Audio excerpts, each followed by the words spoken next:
Lightning like Steve McQueen. I'm in the fast lane when the light turns green. And I built tough, I ain't nothing but grit. Cause I made rugged blood, sweat, and spit. Yeah, like a horse I fly. Better push yourself in for a bumpy ride. I like to play hard, but I work harder. And I weather the storm cause I'm built stronger. What is up, ladies and gentlemen? We are back. We are live. It is the Freight Coach Podcast, the top podcast in transportation, coming to you guys every single weekday, 8:30 a.m. Pacific, 10:30 Central, to break down some industry headlines. But most importantly, you guys provide some actual insight into what you can do with all of this information. If this is your first time tuning in, welcome. This is the real side of freight, ladies and gentlemen. And I say that before every single show. And what I mean by that is I only speak with transportation professionals, because at the end of the day, you guys, I only talk to the right individuals who have done what you're looking to do or who are currently doing what you're trying to achieve. So you can take that information, apply it, utilize it, and see a meaningful difference in your business and your life. Speaking of experts, I have one today. He is a really good friend of mine. He is like, in my opinion, he's the voice of the trucker. You know, he's the voice of the small carriers and everything out there. He's done it, you guys. He's driven, he's owned a fleet, and he's out there working with people every single day. And anytime that there's something coming up on that side of the industry, I like to bring him on and have him share his perspective. So with that being said, I got my good friend Adam Wingfield back on the show. Adam, thank you so much for joining me. What's up, man? How you doing? Glad to have you back. Glad to be back. Dude, it's been a while. Like we were saying before we got on, it's like, you know, you were listing off everything you got going on, and it's just like, man, I'm just proud of you, man. I'm proud of everything that you've built and you're continuing to build out there, because I know what you go through in your head that you don't talk about to others, because I have that exact same thoughts at all times, man. So it's like, I know what you've gone through to get to where you are.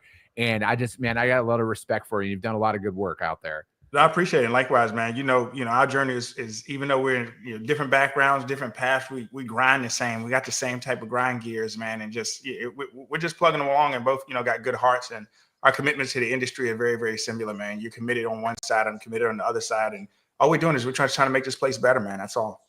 Dude, and that's exactly it. Is, there's always something, right? There's always another headline or another flavor of the day or the week that's getting people distracted, but like they're distracted on social media. And there's also a massive subculture of the people who are like, man, I just want to make it. I have everything wrapped up into this business to make it work. And I mean, you talk to those individuals every single day on the driver's side. And, before we get into the topic and everything, man, like, what's the sentiment out there? I mean, I talk to drivers every day because we book freight, actually, but like from your seat, man, what is the biggest concern for the driver community right now? Man, just uncertainty. It's just uncertainty, and just really just hinging on when is things going to get better. It's one of those things where, you're in the storm, and, eventually you're getting hammered on, and your umbrella is starting to wear down, and you're just wondering when the rain's going to stop.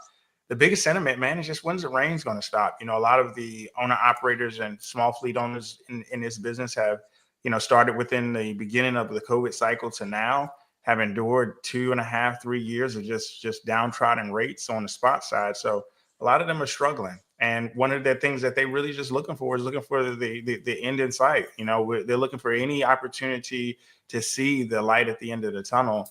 And we're seeing it slightly, but, not as dramatic as we saw back in, when COVID hit and rates just went skyrocketed. But that's one of the biggest sentiments, man. It's just, hey, we're hurrying up and wait. And hey, when's things going to change?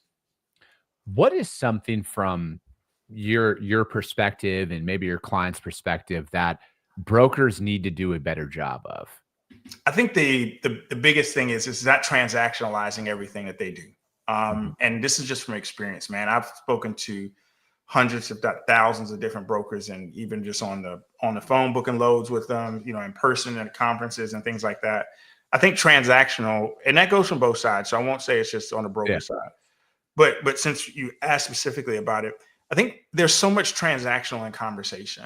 And I know there's some good out there, but then for the most part, there's always that transactional thought. There's that transactional motive behind it, and not understanding what a carrier needs as a person, not trying to build relationships, not wanting to get on the phone more than just to move capacity is what they call it. I think that getting that a little more personally involved into what that driver is going through, a little bit more personally involved in what that driver is thinking about out there, I think that will go a long way in just making goodwill about it. But then also, I think more importantly too, is that brokers truly should look and be intentional about understanding what the opportunity costs are in moving a truck. I know that there's margins that a broker wants to make sure that they stay in line with themselves. There's pricing that they want to protect for their customers. But if you don't have a truck to move your freight, it doesn't matter. It doesn't matter a whole hell of a lot of anything if you don't understand that relationship between you and that carrier is more important than anything else. So I think just from a transactional perspective, just being a little more open with carriers and just being understanding, man, that it's not a game, man. It's that driver that you got on the phone that you got detained at that warehouse that's asking you for detention pay, who has been there for 7 hours and he had to cancel his next load. That next load was going to pay for his insurance premium, so now he had to cancel it.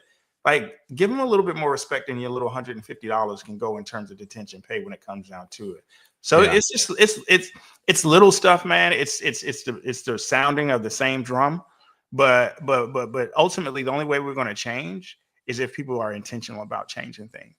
Yeah, no, I'm right there with you, man. And it's like I always, we try our absolute best inside of my organization, and that's what I think ultimately everybody needs to do. And there's a lot of stuff that we do inside that I don't post about because like I don't want social media recognition, and I don't want to do stuff like that. But it's like it is doing those little things that keep those drivers happy, keep them wanting to haul our freight, right? And like we got some feedback here recently from one of our receivers that they're like, hey, your guys' drivers are top notch. Like they are literally the best that we work with that are out there. So we sent we called all of our carriers because we use 3 trucking companies on this lane primarily, right? And we sent the screenshot to them all. We called them all and we're like, hey, thank you guys. Ultimately, thank you guys for getting us to that level, right? Because it takes that to have our customer look at us as a broker in a different light than everybody else. Yeah. It's those little things like that. It's doing the little things to make sure that the drivers are taken care of, like we're requesting appointment time, sending bill latings ahead, making it as seamless as possible as you're going on out there. Because I think ultimately, and again, it's not a monetary reward, but people want to know that they're doing a good job. People want to know like, hey man, I want to grow with you because ultimately we're growing our organization out.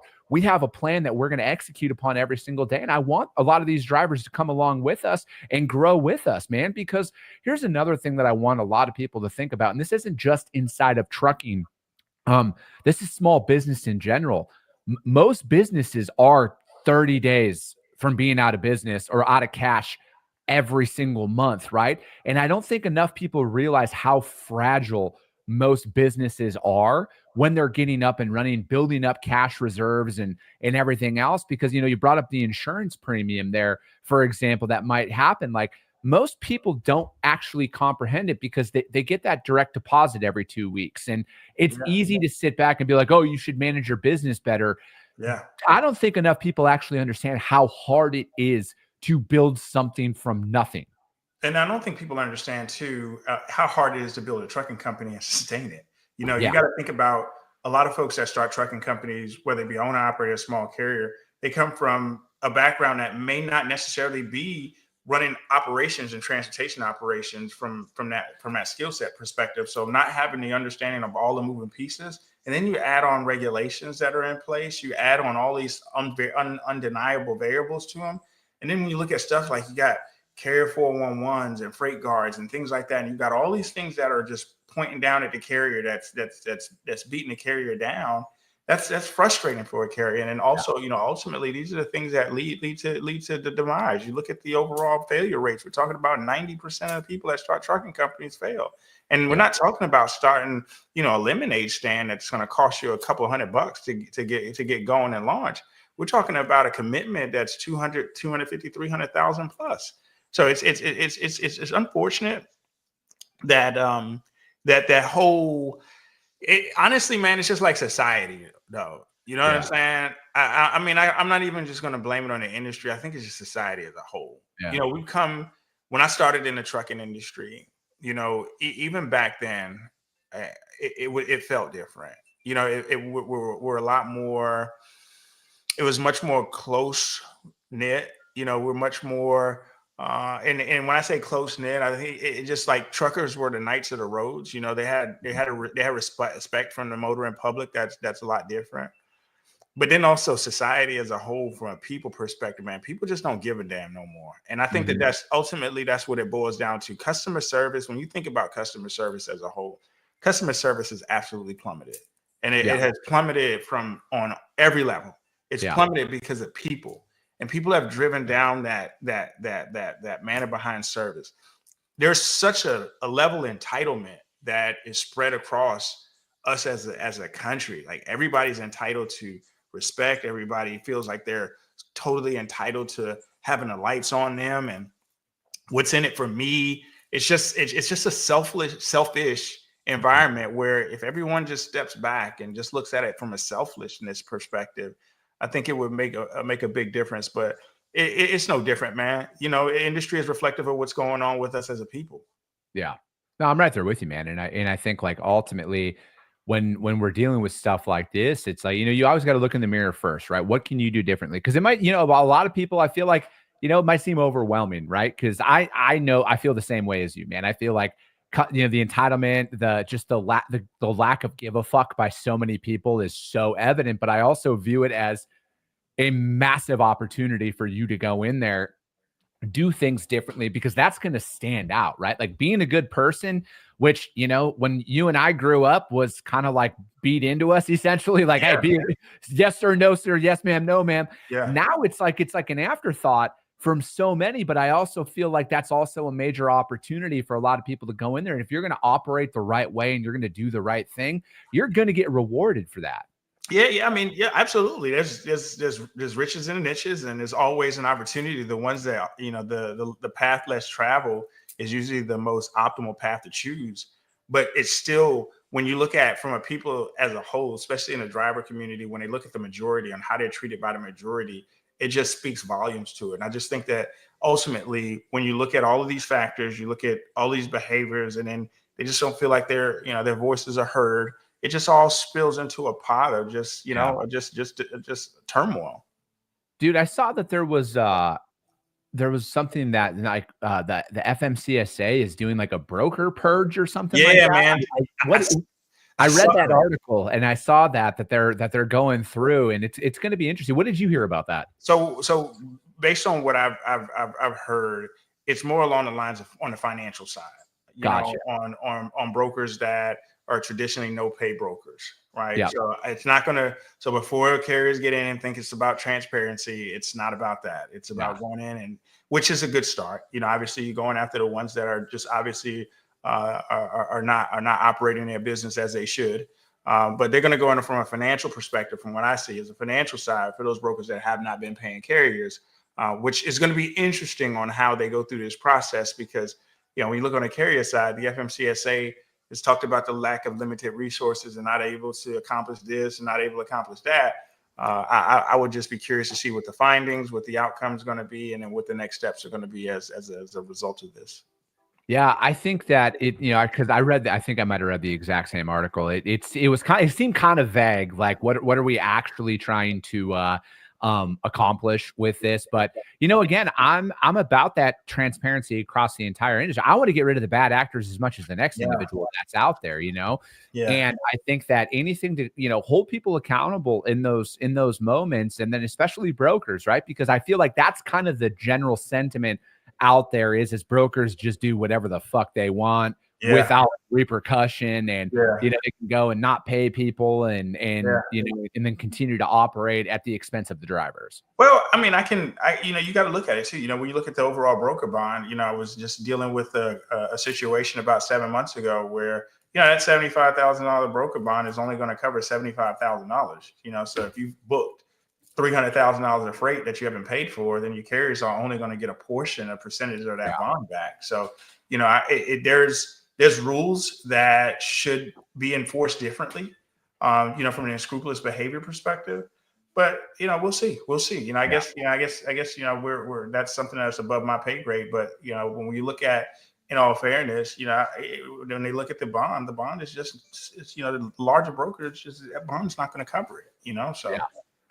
Yeah, it's going to be interesting to see, man. And I think that depending on from a priority standpoint, I think unfortunately a lot of what, we're talking, I don't think that that's going to be a top priority for this next administration or even the next administration after that, right? Like there's a lot, and unfortunately from the pecking order side of things. But again, I feel like the FMCSA needs to clean their shit up. First and foremost, they need to clean it up. It starts and stops with them ultimately. It truly does. And then the Department of Transportation, it starts and stops with them. A lot of the behaviors and stuff are allowed through them because there is no checks and balance system. It's essentially, if you're paying that fee, you can kind of do whatever the hell you want. Yeah, and then when you look at the agencies that kind of do this number here, at all times, like it's there's no accountability within the agencies, and the responsibility is super vague. Their systems are outdated, their processes are outdated, they're always behind. But and when you think about administration, priorities and pecking orders always change. So when you have one that says that this is important, and then 4 years later you got one that says no, this is important. Until you have a bipartisan approach to it, to where it's actually looking for the benefit of the industry, when we get some of the layers back from a political belief perspective, you won't see much change. And that's what we've not seen. We've seen this constant cycle.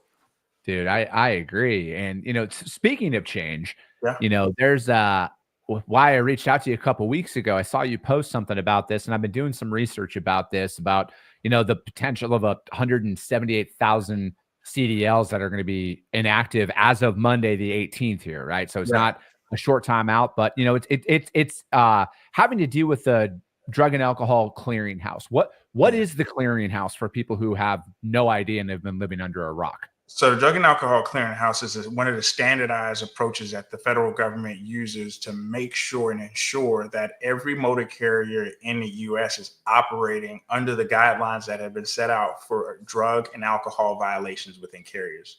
When you think about that, and just in a nutshell, years ago, we didn't have a Drug and Alcohol Clearinghouse. You had mega carriers that had their responsibilities on doing drug tests and things of that nature and having randomized tests. Well, the small carriers didn't have that same type of system that allowed visibility into it. So what that would mean is that Chris could be driving for a mega carrier. Chris has a drug and alcohol violation with a mega carrier. And then we move over to Adam's company and he leaves and he gets fired. Let's just say he gets fired for a drug and alcohol violation for that company. He comes over to my company and he gets started the very next day because there was no system to really kind of track that from carrier to carrier. So the clearinghouse has the ability to, number one, you got to query a driver, which is to look at an inquiry into the driver's files to ensure that there are no violations, no drug and alcohol violations, and no refusal to take a drug test on there. And that's how carrier to carrier you remain compliant. But the FMCSA decided to come onto a two-part enforcement process when they started with the clearinghouse process, saying, hey, you know what? Number one, you got to make sure that carriers are doing their annual queries. Mm-hmm. When you hire a driver, you do a pre-employment query. When a driver gets on, you have a proper driver qualification file.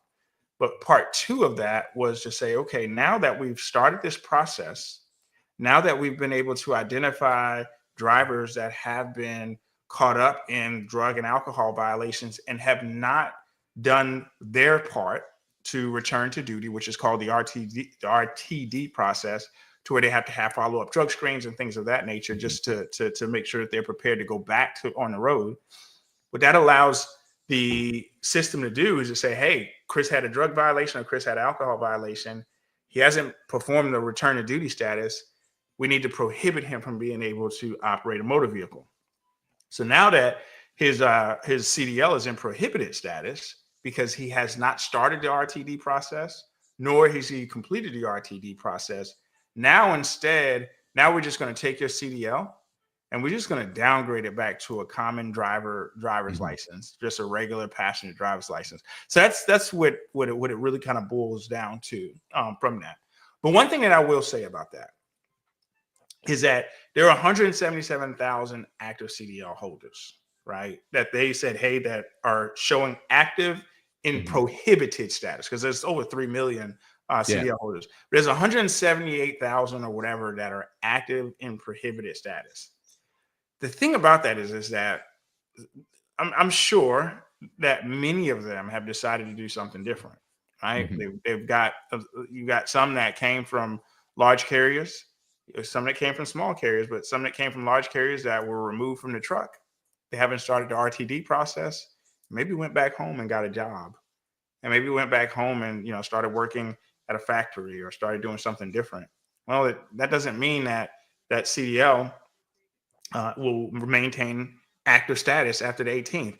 Because me myself, obviously, in my wallet is a CDL, right? But I'm not an active driver though. I'm an active CDL holder, but I don't drive a truck, but it's in my possession. So when you look at the overall active amount of carriers, even if we just say it was just 10% of that 177,000 number, if it was 10% of that number is active, that are going to be removed from their CDL privileges, it can create a significant change in the overall market if that was the case. Yeah. No, and I think that's the, it's one of those things what, I guess I have a, when it comes to drug and alcohol violations, like a zero tolerance policy. Like I wouldn't want anything like that on my loads and everything else. But, I think what, anything out there that could potentially affect capacity. And now, is this an overarching number though, Adam? This could be a dump truck driver who has a CDL. This could be, it's not just truck drivers that are inside of the clearinghouse, or is this 178,000? Like they've queued this out as like, these are active CDL holders that drive 18-wheelers. These are active CDL holders that drive trucks that are responsible for that would fall under the guidelines of responsibility to report to the clearinghouse. So that's just the total. So it's not solely inclusive on, hey, this is 177,000 18-wheeler drivers that drive for motor carriers specifically that do interstate operations. So no, that's not the case. But that's what I said. If you look at the number and then you just narrow it all the way down to maybe just between 5 and 10%, you still have a significant number of drivers out there. And here's the thing too. The issue behind that is what I fear is that most of the time when we consult with smaller carriers and small carriers less than 10 trucks, you'll be surprised on how many small carriers that A, don't know what a clearinghouse is. Yeah. When B, that have not ran queries on their drivers in years and not following those processes.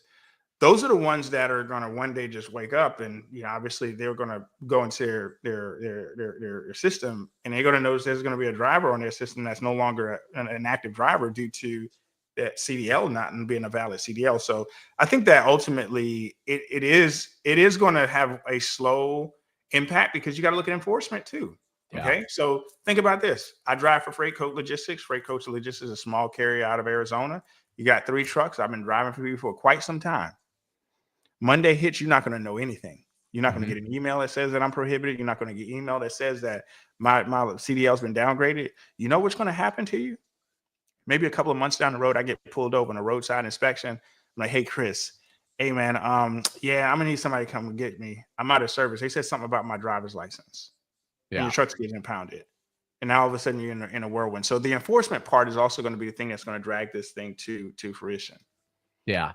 No, and I think that's a really good thing to bring up, right? Because it isn't just going to all of a sudden Monday, it's just going to stop. Like it's going to be so many people are going to not have any idea.